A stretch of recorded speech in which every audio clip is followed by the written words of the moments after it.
राधे राधे, जय श्री कृष्णा। आज हम आपको श्रीनाथ जी मंदिर पर लेके चल रहे हैं। यह श्रीनाथ जी मंदिर श्रीनाथ जी बाबा का प्रथम पौरी है। प्रथम पौरी मतलब कि प्रथम घर है। यहाँ पे श्रीनाथ जी बाबा का प्रागट हुआ है, गिरिराज जी पर्वत पर प्रागट हुआ है। उसके बाद में यहाँ पे श्रीनाथ जी का प्रथम जो मंदिर है वह मंदिर है। आज हम आपको वहाँ के दर्शन कराते हैं। उस मंदिर के तेल का कुआं है, घी का कुआं है इत्यादि। विशाल गिरिराज जी पर्वत के भी दर्शन कराते हैं आपको। चलिए हमारे साथ। बोल श्री गिरिराज धरण की जय।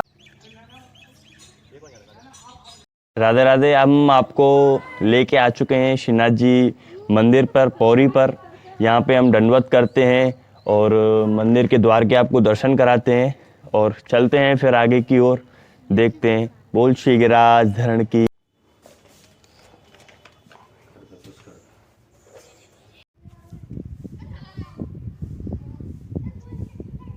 जय श्री कृष्णा, राधे राधे। हम आ चुके हैं श्रीनाथ जी मंदिर पर और यहाँ के मुखिया जी हमारे साथ हैं। हम इनसे पूछ रहे हैं कि मुखिया जी, ये श्रीनाथ जी मंदिर और ये श्रीनाथ जी बाबा का प्रागट जो हुआ है वो कैसे हुआ है, कहाँ पे हुआ है, और ये श्रीनाथ जी मंदिर की प्रथम पौड़ी है। ये यहाँ के मंदिर के बारे में कुछ बताइए। जी देखो, ये भगवान श्रीनाथ जी का सबसे पहली चरण चौकी है। सबसे पुराना मंदिर है, 550 साल पुराना। आज से 550 साल पहले गोवर्धन पर्वत के अंदर में भगवान गिरिराज जी की कंदरा के अंदर में विराजमान थे। आन्योर गांव के एक ब्राह्मण सद्दू पांडे नाम के, उनकी बेटी का नाम था नरो। तो नरोबाई उसकी एक गाय भगवान को हर रोज़ यहाँ दूध पिलाया करती थी। तो एक दिन नरोबाई को जब भगवान ने दर्शन दिए तो नरोबाई को प्रभु ने अपनी उर्ध भुजा के यानी बाम भुजा के दर्शन दिए। देव दमन, इंद्र दमन, नाग दमन कह करके अपने नाम बताए 3 भगवान ने। तो नरोबाई ने प्रभु को 45 सालों तक दूध पिलाया है गिरिराज जी की कंदरा में। वो जब लेट हो जाया करती थीं तो नरोबाई को प्रभु आवाज़ भी लगाते थे कि आनरो दूधला, आनरो मक्खनला। आनरो के नाम से इस बगल वाले गांव का नाम भी आन्योर गांव पड़ गया। अब यहाँ पर ठाकुर जी जब प्रकट होने की इच्छा हुई प्रभु की, तो श्रीमद् वल्लभाचार्य जी महाप्रभु जी के लिए प्रभु ने आज्ञा दी कि आप मेरे को गिरिराज जी के कंदरा के अंदर से प्रकट कीजिए। तो महाप्रभु जी वल्लभाचार्य जी ने 1546 में गिरिराज जी की 1546 ईस्वी में उनकी अवस्था थी 11 वर्ष की। तो उनको स्वप्न हुआ, तो वो 1552 ईस्वी में गोवर्धन पर्वत पर पधारे और गोवर्धन की कंदरा के अंदर से, गिरिराज जी के अंदर से भगवान को गोद में भर के प्रकट किया, जिसे हम कहते हैं श्रीनाथ जी और महाप्रभु जी का मिलन, प्रथम मिलन। फिर भगवान ने ये एक राजा पूरलमल क्षेत्री को आज्ञा दी, ये मंदिर बनवाया 500 साल पहले, और इस मंदिर में ठाकुर जी विराजमान हुए। वल्लभाचार्य जी ने सबसे पहली सेवा की, विट्ठलनाथ जी ने सेवा की, उनके 7 पुत्रों ने यहाँ पर सेवा की। और अष्टछाप के जो कवि हो गए, महाकवि सूरदास, कुमनदास, परमानंदास, चतुर्दास, गोविंद स्वामी, छी स्वामी, कृष्णदास, नंददास, उन अष्टछाप के कवियों ने इसी मंदिर में बैठ करके ठाकुर जी के सानिध्य में पद गायन किए, कीर्तन गा करके प्रभु की भक्ति की। तो प्रभु श्रीनाथ जी 150 साल तक इस मंदिर में ही विराजमान रहे। उसके बाद में अजब कुंवरबाई नाम की एक मेवाड़ की भक्त हो गई, उनका वचन पूरा किया, प्रभु ने यहाँ से मेवाड़ पधार गए। वो भगवान को चौपड़ खिलाया करती थी और चौपड़ खेलने में एक दिन वो भगवान से बाजी मार लेती हैं, जीत जाती हैं।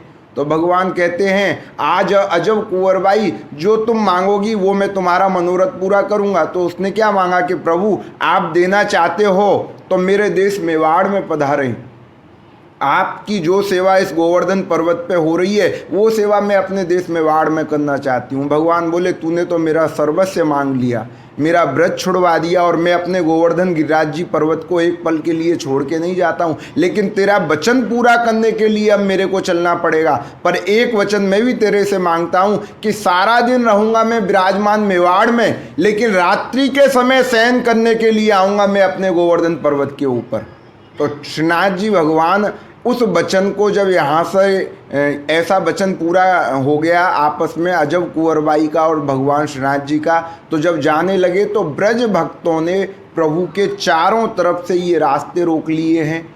तो भगवान ने मंदिर के अंदर से सुरंग बनवाई है, उस सुरंग के द्वारा प्रभु श्रीनाथ जी यहाँ से मेवाड़ पधारे हैं। तो आज भी इस मंदिर में ठाकुर जी की सुरंग के दर्शन होते हैं। भगवान यहाँ आते हैं, उनकी सेज सजाई जाती हैं जिनमें ठाकुर जी नित्य शयन करने के लिए आते हैं। आज भी भगवान यहाँ पर नित्य नई नई, आज भी लीला जो 500 साल पहले वल्लभाचार्य जी विट्ठलनाथ जी के साथ में की, वो आज भी ब्रजवासियों के साथ में अनेक परक्रमार्थी भक्तों के साथ में कर रहे हैं। लेकिन उसको जानने के लिए वैसे ही भाव चाहिए जो उस समय के भक्तों के थे, सूरदास जी के, कुमनदास जी के। बोलिए गिरिराज धरण की जय। राधे राधे। हम आ चुके हैं भाई श्रीनाथ जी की गुफा। यहाँ से स्वयं ठाकुर जी मेवाड़ जहाँ पे है वह नाथद्वारा नाम से जाना जाता है। नाथद्वारा यहीं से ठाकुर जी जाते हैं। यहाँ का एक छोटी गुफा का द्वार वह मंदिर के अंदर खुलता है। इसी गुफा से ठाकुर जी रथ द्वारा नाथद्वारा की तरफ जाते हैं। नाथद्वारा वहाँ पे दिन भर रहते हैं। वहाँ पे 7 भोग रहते हैं दिन भर श्रीनाथ जी बाबा के। उनमें से 6 भोग वह नाथद्वारा में करते हैं और 7वां शयन भोग का दर्शन वह अपने श्रीनाथ जी इधर शयन करने के लिए आते हैं। जो शयन आरती होती है वह हमारे नीचे गिरिराज जी मुखारविंद मंदिर में होती है। आज ये गुफा हम आपको दर्शन करा रहे हैं। यहाँ से नित्य डेली ठाकुर जी नाथद्वारा के लिए जाते हैं। बोल श्री गिरिराज धरण की जय।